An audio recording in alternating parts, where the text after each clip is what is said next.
लड़की थी, बहुत ही खूबसूरत। जितनी वह सुंदर थी उतनी ही ईमानदार। न किसी से झूठ बोलना, न किसी से फालतू की बातें करना, बस अपने काम से काम रखना।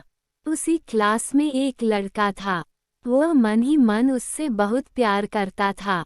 लड़का अक्सर उसके छोटे मोटे काम कर दिया करता था। बदले में जब लड़की मुस्कुराकर थैंक यू कहती थी तो लड़के की खुशी की सीमा नहीं रहती थी। एक बार की बात है, दोनों लोग साथ साथ घर जा रहे थे, तभी जोरदार बारिश होने लगी।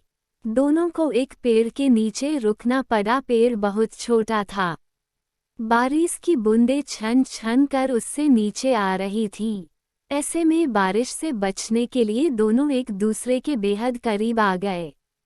लड़की को इतने करीब पाकर लड़का अपने जज्बातों पर काबू न रख सका। उसके लड़की को प्रपोज कर दिया। लड़की भी मन ही मन उसको चाहती थी, इसलिए वह भी राजी हो गई और इस तरह दोनों का प्यार परवान चढ़ने लगा। एक बार की बात है, लड़की उसी पेड़ ने नीचे लड़के का इंतजार कर रही थी। लड़का बहुत देर से आया। उसे देखकर लड़की नाराजगी से बोली, तुम इतनी देर से क्यों आए? मेरी तो जान ही निकल गई थी। उद्धरण। ये सुनकर लड़का बोला, जाने मन, मैं तुमसे दूर कहाँ गया था, मैं तो तुम्हारे दिल में ही रहता हूँ। तुम्हें यकीन न हो तो अपने दिल से पूछ लो। उद्धरण। लड़के की इस प्यारी सी बात को सुनकर लड़की अपना सारा गुस्सा भूल गई और वह दौड़कर लड़के से लिपट गई। एक दिन दोनों लोग उसी पेड़ के नीचे बैठे बातें कर रहे थे। लड़की पेड़ के सहारे बैठी थी और लड़का उसकी गोद में सर रख कर लेटा हुआ था। तभी लड़की बोली, जानू, अब तुम्हारी जुदाई मुझसे बर्दाश्त नहीं होती। तुम्हारे बिना एक पल भी मुझे 100 साल के बराबर लगता है। तुम मुझसे शादी कर लो, नहीं तो मैं मर जाऊंगी। उद्धरण। उद्धरण। लड़के ने झट से लड़की के मुंह पर अपना हाथ रख दिया और बोला, मेरी जान, ऐसी बात मत किया करो। अगर तुम्हें कुछ हो गया तो मैं कैसे जिंदा रहूंगा? उद्धरण। उद्धरण। फिर वह कुछ सोचता हुआ बोला, तुम चिंता मत करो, मैं जल्द ही अपने घर वालों से बात करूंगा।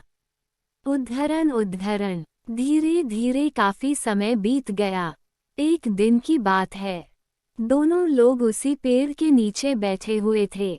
उस समय लड़के का चेहरा उतरा हुआ था। लड़की के पूछने पर वह रुआंसा होकर बोला, जान, मैंने अपने घर वालों को बहुत समझाया, पर वे हमारी शादी के लिए तैयार नहीं हैं। उन्होंने मेरी शादी कहीं और पक्की कर दी है। ये सुनकर लड़की का कलेजा फट पड़ा। उसका मन हुआ कि वह जोर जोर से रोए, लेकिन उसने अपने जज्बात पर काबू पा लिए और बोली, मैंने तुमसे सच्चा प्यार किया है, मैं तुम्हें कभी भुला नहीं सकती। उद्धरण। उद्धरण। प्लीज मुझे माफ कर देना। लड़का धीरे से बोला, वैसे अगर तुम चाहो तो अब से हम एक अच्छे दोस्त रह सकते हैं। उद्धरण। उद्धरण। लड़की यह सुनकर जोर से रोने लगी। लड़के ने उसे समझाया और फिर दोनों लोग रोते हुए अपने अपने घर चले गए। देखते ही देखते लड़के की शादी का दिन आ गया। लड़के को यकीन था कि उसकी शादी में उसकी दोस्त जरूर आएगी, पर ऐसा नहीं हुआ। हाँ, लड़की का भेजा हुआ एक गिफ्ट पैक उसे जरूर मिला। लड़के ने कांपते हाथों से उसे खोला। उसे देखते ही वह बेहोश हो गया। गिफ्ट पैक में और कुछ नहीं, खून से लथपथ लड़की का दिल रखा हुआ था और साथ ही में थी एक चिट्ठी जिसमें लिखा हुआ था, अरे पागल, अपना दिल तो लेते जा वरना अपनी पत्नी को क्या देगा।